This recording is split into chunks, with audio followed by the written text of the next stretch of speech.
Dark Fantasy Anime Series လို့ပြောလိုက်တာနဲ့လူတိုင်းပြင်းမြင်မိကြတဲ့ Berserk Anime ဟာ Griffin နဲ့ Guts ရဲ့ကြားပြိုင်ဆိုင်မှုတွေတင်မဟုတ်ပဲတခြားထူးဆန်းတဲ့သတ္တဝါတွေနဲ့လည်းပြည့်နှက်နေပါတယ်ဒီလိုစိတ်ဝင်စားဖို့ကောင်းတဲ့သတ္တဝါတွေထဲမှာဆိုရင် Apostle Monster တွေနဲ့ Gohan Members တွေကိုပဲပြင်းမြင်ကြပါတယ်ဒီတစ်ခေါက်ဗီဒီယိုထဲမှာတော့လူတိုင်းစိတ်ဝင်စားတဲ့ Apostle Monster တွေ Gohan တွေထက်လူတွေသိသတိမထားမိတဲ့ Monsters တွေအကြောင်းကိုအဓိကပြောသွားမှာဖြစ်ပါတယ်ဆိုတော့ကျွန်တော်နဲ့အတူဒီ Monsters တွေအကြောင်းလေ့လာလိုက်အောင်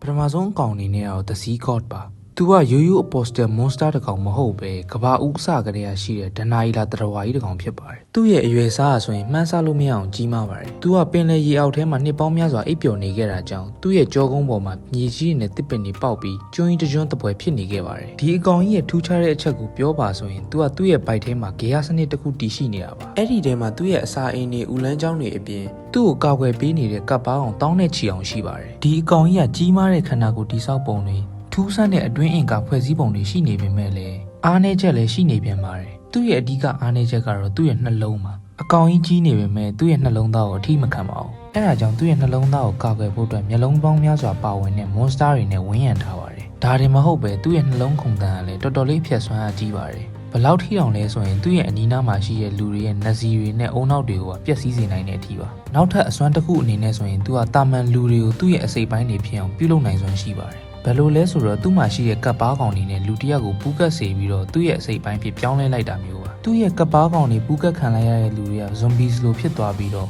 ့ဒီအကောင်ကြီးရဲ့အမိန့်ကိုတသွေးမသိမ်းလိုက်နာရပါတယ် The Sea God ရဲ့အကြောင်းလေးတော်တော်လေးစုံသွားပြီဆိုတော့ဒုတိယအကောင်ရဲ့အကြောင်းဆက်သွားလိုက်အောင်ဒုတိယပြောပြပေးသွားမယ့်အကောင်တွေကတော့ကူရှန်စစ်တပ်ကအသုံးပြုတဲ့နတ်ဆိုတွေပါကူရှန်ဆိုတာကတော့ Berserk ထဲကအင်အားကြီး Empire တစ်ခုဖြစ်ပြီးသူတို့ကို Egric Ganish ကအုပ်ချုပ်ပါတယ်အကြောင်းအရာကိုပြန်ဆက်ရမယ်ဆိုရင်ကူရှန်စစ်တပ်ကအသုံးပြုတဲ့ Monster တွေဟာချာ Apostle Monster တွေလိုဘဲလင်းနဲ့ပြောင်းလဲထားမျိုးမဟုတ်ပါဘူးသူတို့ကကူရှန်တွေရဲ့စုံအတက်ပညာတွေနဲ့ဖန်တီးထားတဲ့လူလုံ Monster တွေပါဒီလူလုံ monster တွေကသူတို့ကိုပြုလုပ်တဲ့ပုံစံပုံမူတည်ပြီးပီရှာချာခွန်ဒါလီနီနဲ့ဒါကာဆိုပြီး၃မျိုးကွဲပြားပါသေးတယ်။ဘာလို့ဒီလိုကွဲပြားနေလဲဆိုတာဆက်ပြီးရှင်းပြပါမယ်။ခုနကပြောတဲ့အကောင်တွေက monster ချင်းတူကြပေမဲ့သူတို့ဖြစ်လာတဲ့ပုံစံတွေကကွဲပြားပါတယ်။ဘယ်လိုမျိုးလဲဆိုတော့ပီရှာချာဆိုရင်သူကတရိษံတစ်ကောင်မော်အတက်နဲ့နတ်ဆိုဝိညာဉ်သွင်းထားတဲ့ပုံစံမျိုးပါ။ဒီအကောင်ပြုလုပ်တဲ့အခါမှာခူရှန်တွေကမီချောင်းကြက်တစ်စင်နဲ့ပြန်တန်းလို့ရတဲ့တရိษံတွေကိုအဓိကအသုံးပြုပါတယ်။အဲဒီတရိษံတွေကိုမော်အတက်နဲ့ပြုပြင်ထားတဲ့ Demon Worm လို့ခေါ်တဲ့နတ်ဆိုးသိမ်တွေကိုထည့်ပါတယ်။ပြီးတဲ့အခါအဲ့ဒီသိမ်တွေကိုလူသားရဲ့အသွေးအသားနဲ့ဝိညာဉ်တွေကိုလောင်းထည့်ပြီးတရိษံတွေကိုအတင်းစားသုံးခိုင်းပါတယ်။အဲ့ဒီနောက်မှာတော့အသုံးပြုထားတဲ့တရိษံရဲ့ခန္ဓာကိုယ်တွေကိုနတ်ဆိုးဝင်ပူးသွားပြီး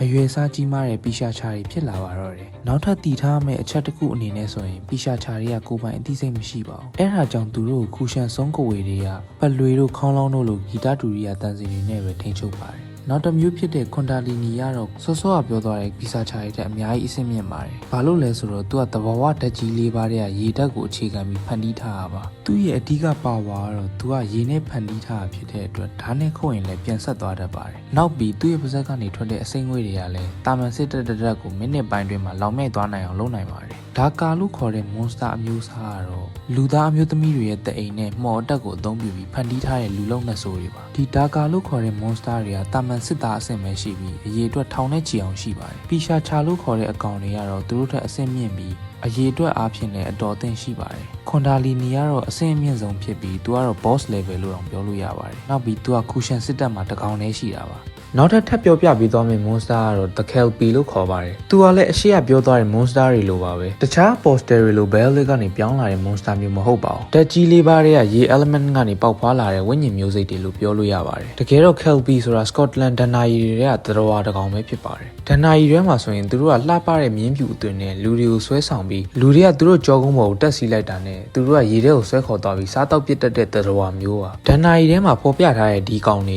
ကရေထဲမှာနေတတ်တာလွဲရင်ကျွန်တော်မြင်ဘူးနေကြမြင်းနေတဲ့ပုံစံတူပါတယ်ဒါပေမဲ့ Berserk ထဲမှာတော့သူတို့ကမြင်းပုံစံရှိပေမဲ့ဖပြုတ်လိုငါးလိုပုံစံမျိုးတွေပါနောက်ပြီးသူတို့ရဲ့ခြေတွေလက်တွေကလည်းရေကူးနိုင်တဲ့အမေးပါးတွေပါရှိပြီးမျက်လုံးတွေကလည်းငါးတွေလိုပြူးထွက်နေပါသေးတယ်သူတို့ကရေကနေဖြစ်လာတဲ့အကောင်တွေဖြစ်တာမို့လို့သူတို့ရဲ့စွမ်းရည်တွေကလည်းရေပေါ်မှာပဲအခြေခံထားပါတယ်ဒါကြောင့်ဒီကောင်တွေကရေမျက်နှာပြင်ပေါ်မှာပြေးနိုင်တာတွေတင်မကပဲသူတို့ပြေးလိုက်တဲ့အခါတိုင်းမှာရေလိုင်းအသေးစားလေးတွေထွက်ပေါ်လာပြီးရန်သူကိုတိုက်ခိုက်နိုင်ပါတယ်နောက်ထပ်တစ်ခုကတော့သူတို့ကရေဖိအားကိုသုံးပြီးရန်သူကို ရိုက်ပုတ်နိုင်တယ်လို့ရေဝဲကရက်တွေဖန်တီးပြီးလူတွေကိုရေအောက်ထဲဆွဲနစ်နိုင်ပါတယ်ရေထဲမှာဆိုရင်လည်းသူတို့ကတာမန်ထက်ပိုပြီးလင်းလင်းမြင်မြင်လှုပ်ရှားနိုင်ပါသေးတယ်ဒီ Kelpie လို့ခေါ်တဲ့အကောင်တွေကတခြား monster တွေလို့အကြီးကြီးတော့မဟုတ်ပင်မဲ့အန်ဒီရဲ့တော်တော်ပေးနိုင်တဲ့အကောင်တွေလို့ပြောလို့ရပါတယ်ဒီဗီဒီယိုထဲမှာပြောသွားတဲ့အကောင်တွေကတော့ Berserk series ထဲမှာတခြား apostle ကောင်တွေလောက်လူအဖက်လောက်တာမခံရပါနဲ့ဒီ monster တွေကို gas ကိုယ်တိုင် Berserker armor ဝတ်ပြီးတိုက်ခိုက်ခဲ့ရတာပါနောက်ပြီးကျွန်တော်ပြောသွားတဲ့အကြောင်းအရာတွေထဲကတချို့က anime ထဲမှာထက် manga ထဲမှာပိုပြီးတွေ့ရဖြစ်တာမို့လို့ Berserk manga ကိုမဖတ်ရသေးဘူးဆိုရင်သွားဖတ်ကြည့်ဖို့လည်းအကြံပေးလိုပါတယ် manga ကိုဘယ်ကနေရှာဖတ်ရမလဲမသိဘူးဆိုတဲ့သူတွေအတွက်ကျွန်တော်ရဲ့ Telegram channel ထဲမှာ resource တွေ sharing လုပ်ပေးထားပါတယ်